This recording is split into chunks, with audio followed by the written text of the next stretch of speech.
Jangan lupa subscribe, like, komen, dan share YouTube TVRI Bengkulu. Dan nyalakan loncengnya ya.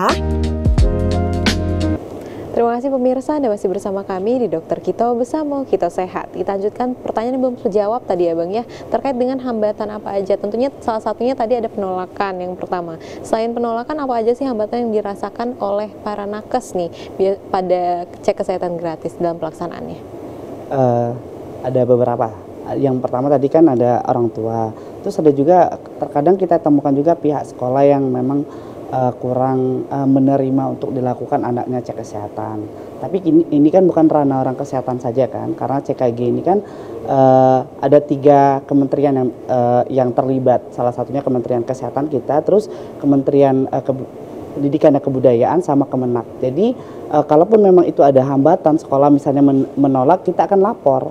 Karena bukan ini ranahnya puskesmas saja, gitu. Tapi dengan adanya kita puskesmas melapor tadi, jadi ada tindak lanjut, sekolah menerima. Satu lagi, hambatan dari anaknya yang diperiksa. Kadang mereka lari-lari, serius. Kadang mereka ke kantin, iya ada yang nangis-nangis. Karena mereka pikirnya kan CKG ini cek kesehatan gitu ya kan. Mereka pikirnya bakal disuntik gitu. Padahal kan memang ada yang ditusuk tadi ya, untuk cek darah tadi. Mereka ada yang masuk bawah meja, serius. Ini terkhusus sebenarnya untuk anak SD. SD ya biasanya. Kalau yang SMP mereka paling kabur ke toilet ataupun ke kantin. Oke, ternyata nggak balik-balik lagi. Iya, betul. Lucu juga ya ternyata banyak cerita lucu di balik cek kesehatan gratis ini khususnya pada SD. Tapi itu menjadi tantangan juga ya Bang untuk perawat dan juga dokter serta tenaga kesehatan lainnya untuk melaksanakan ternyata tugasnya ada tantangan-tantangan yang lucu-lucu juga walaupun ada hambatan yang lainnya juga. Baik, kita lanjutkan ya Bang ya terkait dengan dampak positif tadi masih terkait dengan program CKG. Silakan. Oke, baik. Nah, kita lanjut ya. Untuk dampak positif program CKG ini, yang pertama adalah anak tumbuh lebih sehat, aktif, dan produktif. Ya betul sekali, kalaupun memang udah dilakukan cek kesehatan, jadi kita tahu anaknya sehat atau enggaknya, ya kan. Jadi terus anaknya lebih aktif dan produktif. Karena kenapa? Kita CKG ini tidak mengganggu jam sekolah anaknya untuk belajar, karena kita sudah pamit gitu. Jadi bukan yang langsung serta-merta langsung datang ke sekolah, langsung ke kelas, karena kita kan koordinasi dulu. Jadi anaknya kita kumpulkan di suatu tempat, nanti mereka akan bergantian masuk. Misalnya salah satu contohnya nih untuk anak kelas 7, kelas SMP. Jadi kita bergantian 71 dulu yang masuk, nanti yang 72-nya belum dipanggil, mereka masih lanjut belajar. Jadi tidak mengganggu proses pembelajaran mereka di sekolah gitu. Oke, selanjutnya prestasi belajar meningkat karena kesehatan terjaga. Betul sekali ya, kalau tidak sehat tidak bisa melakukan aktivitas apapunnya, terkhusus anak-anak sekolah. Pasti mereka kalaupun memang kondisinya nggak sehat, mereka pasti nggak mau sekolah, betul nggak? Iya, benar.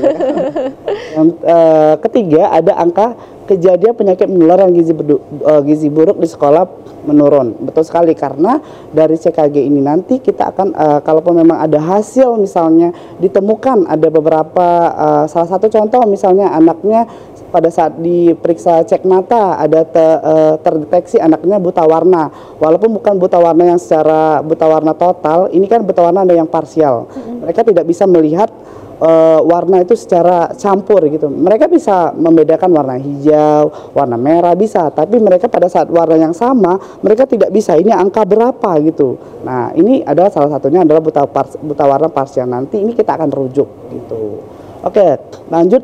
Orang tua terbantu dalam biaya dan pemantauan, tadi sudah dijelaskan oleh Dr. Wenti ya, karena ini bersifatnya gratis ya, tidak akan mengeluarkan biaya dong ya kan, tidak perlu effort datang ke puskesmas, ke klinik ataupun ke rumah sakit, karena ini sudah kita petugas puskesmas lah yang datang ke sekolah untuk melakukan kesehatan, cek kesehatan.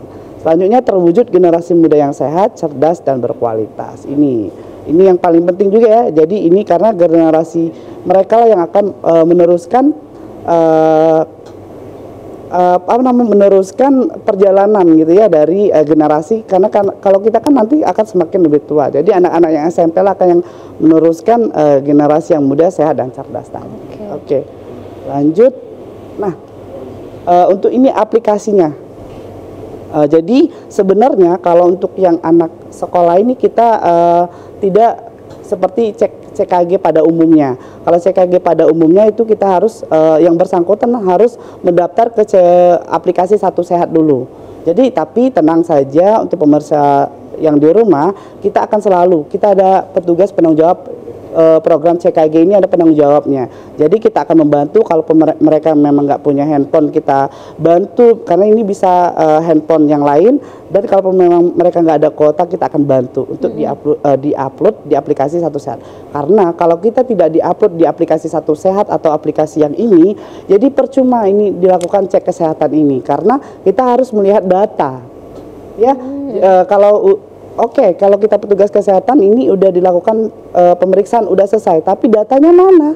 Masuk nggak datanya ini ke Satu Sehat Mobile ini? Masuk nggak persentasenya berapa untuk wilayah Kota Bengkulu? Karena kebetulan kita untuk wilayah Kota Bengkulu ini dari 10 kabupaten kota, kita termasuk yang untuk entrian datanya masih termasuk yang rendah.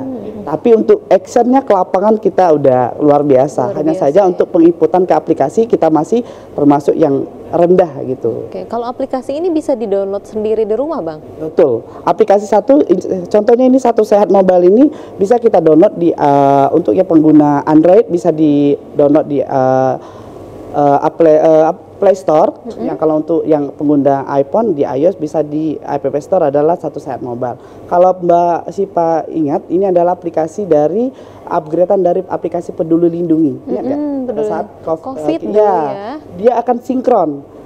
Peduli Lindungi sekarang kan udah nggak ada lagi nih aplikasinya. Jadi kalau udah di-upgrade di aplikasinya, jadi sudah berubah menjadi Satu Sehat Mobile. Oke, berarti ini ada data-data yang harus diisi oleh orang tua pada Betul Satu sekali, Sehat ini. ya, karena satu-satunya tadi adalah harus ada persetujuan untuk mengisi identitas tadi.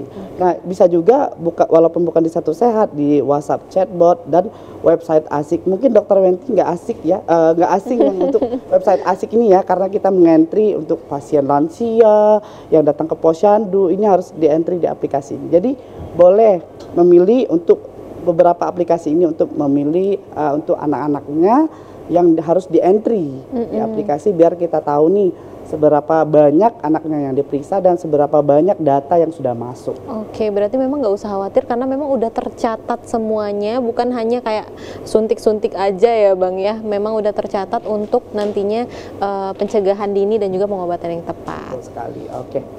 Kita lanjut, nah ini proses pendaftarannya. Nanti sebenarnya ini untuk proses pendaftaran ini, pemirsa TVRI di rumah jangan ragu, jangan untuk malu untuk datang, bertanya. Kita di Puskesmas menerima, kita welcome, sangat welcome untuk menerima masyarakat kita untuk bertanya seperti apa cara penginputan dari cek kesehatan ini untuk yang dimasukkan di aplikasi. Kita akan menerima. Nah, kalau untuk yang CKG di sekolah ini, karena mereka harus memang betul-betul di entry. Nah, bedanya kalau yang CKG umum mereka ngentri sendiri, mereka masuk aplikasi sendiri. Tapi kita bantu. Kalau yang CKG sekolah ini udahlah mereka diperiksa, tapi yang masukkan datanya adalah petugas kesehatan. Oh, ya. Jadi double job juga ya Bang ya. Jadi habis kegiatan pemeriksaan sudah selesai, kita akan memasukkan satu persatu anak didik SMP ataupun SMA atau SD untuk dimasukkan di aplikasi. Makanya kami butuh dukungan dari orang tua. Kita kan memberikan sebelum diberikan vaksin tadi kan ada Google Form atau input consent ya, yang untuk persetujuan, dan Google Form kita meminta misalnya ada beberapa identitas seperti nomor NIK orang tuanya, nomor telepon, NIK anaknya. Nggak mungkin dong anaknya hafal NIK-nya ya, makanya kita memberikan Google Form agar orang tuanya mengisi dulu Google Form-nya, NIK-nya orang tua. Karena kalau tidak ada NIK ini, percuma kegiatan CKG ini. Oke, baik. Ya, tentunya karena ada langkah-langkah yang harus diisi juga ya Bang ya. Baik pemirsa, mungkin akan kita lanjutkan terkait dengan langkah-langkah apa aja sih yang harus kita lakukan untuk cek kesehatan gratis. Setelah jeda iklan berikut ini, tetap bersama kami di Dokter Kita Bersama Kita Sehat.